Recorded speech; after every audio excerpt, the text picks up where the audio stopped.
Not only has Dylan Mulvaney completely destroyed the Bud Light brand forever, but it seems like he took out the entire beer industry with him. So here we have an article from the New York Post. It says beer sales plunged to lowest levels in 24 years thanks to Bud Light's disastrous Dylan Mulvaney campaign. If this person actually destroys an entire industry, honestly, if he destroys the beer industry, it'd probably be better for the country and just for Western civilization in general. People always get mad at me when I say this, but I don't think anyone should be drinking beer anyway. In my opinion, it tastes disgusting. It's just a lot of calories and people get extremely overweight from drinking so much beer. So if Dylan Mulvaney comes in and destroys the beer industry and saves a lot of people from obesity, that would be the plot twist of the century. But anyway, let's get into how Dylan Mulvaney actually destroyed not just Bud Light, but the entire beer industry as a whole. Beer sales in the US are expected to plunge to their lowest level since 1999, largely due to Bud Light's massive fall off after its disastrous tie-up with trans influencer Dylan Mulvaney, industry experts said. Sales declined by more than 5% in the first 9 months of the year, dragged down not only by the backlash and boycotts against Anheuser Busch owned Bud Light,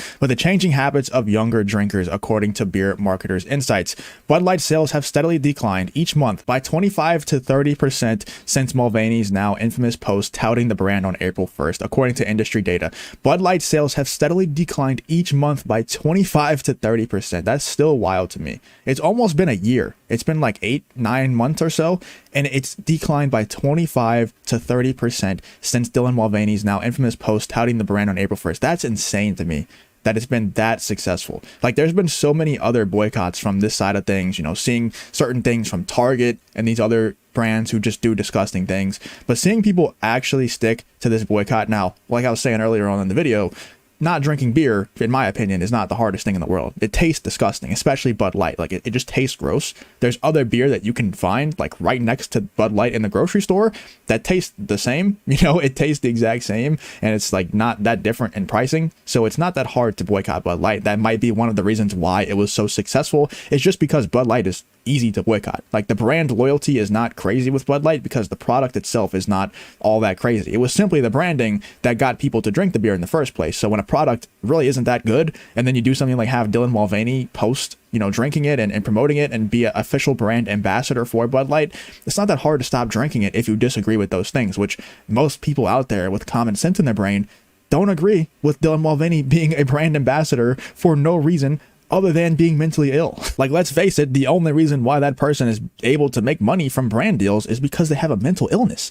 That's the only reason. Like, that's the only thing that separates me and you watching this video from Dylan Mulvaney is an extreme mental illness. So anyway, the Mulvaney fiasco unseated Bud Light as the #1 selling beer in the US after 2 decades of dominance, while others grabbed some Bud Light's market share, with Constellation brands Modelo unseating Bud Light and Molson Coors brands Coors Light and Miller Lite seeing upticks. Their growth did not make up for the Anheuser Busch declines. Anheuser Busch owned brands, which include Budweiser, Michelob Ultra, and Busch, have also been hurt by the boycotts and represent 35% of all beer shipments to wholesalers in the US. Meanwhile, Molson Coors and Constellation's growth accounted for just 30% of Anheuser Busch's losses, according to Steinman. Bud Light's woes show little sign of abating, despite a renewed marketing push targeting its traditional male audience, including a recent commercial featuring NFL legends Peyton Manning and Emmitt Smith. For the 4 weeks ended December 9th, Bud Light's retail store sales were down 28% compared with the same period a year ago, according to Wall Street Journal report, citing data from the Nielsen IQ and Bump Williams Consulting. It's still insane. Like I was saying earlier, it's almost been a year. April 1st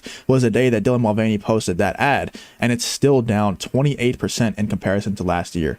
It's just wild to me how consistent people have been. You know, it's cool to see. It really is cool to see. Shout out to all the people who used to drink Bud Light who are watching this video who don't drink it anymore. Let me know who you are in the comments if you're one of those people. I personally, like I said, never drink beer, but shout out to all the people out there who are participating and used to drink Bud Light all the time and never drink it anymore. Let me know in the comments if you're one of those people. Overall, beer sales have also been hit as millennials and Gen Zers ditch the brews for other alcohol-infused products like canned cocktails or simply drink less than previous generations. Sales of craft beer, which emerged as huge growth engine in the late 90s, have also been down 3 of the 4 past years, according to Steinman. This is an industry-wide 5-alarm fire. Damn. Greg Purser, president of National Beer Wholesalers Association, said in a speech to wholesalers at a convention in October, according to the Wall Street Journal report. However, Molson Coors spokesman said concerns about the beer industry are overblown. It's not so much a beer problem as it is a Bud Light problem, the rep told the Journal. Yeah, I don't think it's going to like actually kill the entire beer industry, because you have to think of it like Bud Light held most of the beer industry. Like, Anheuser Busch products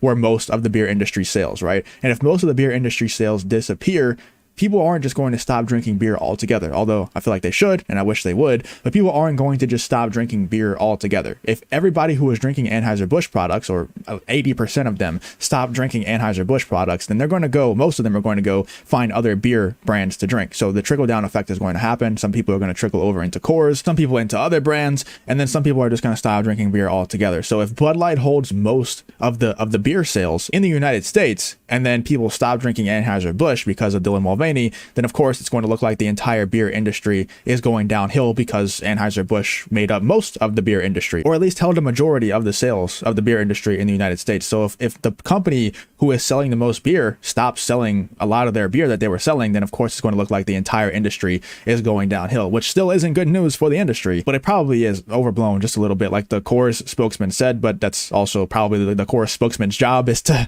say that their company is not going downhill. So anyway, let me know what you guys think about Dylan Mulvaney not just bringing down Bud Light, but also bringing down Anheuser-Busch as a whole and the beer industry as a whole. Let me know what you guys think about this whole Dylan Mulvaney Bud Light situation. If you did enjoy the video, please leave a like on the video, subscribe to the channel, all that good stuff, and I hope to see you in the next one.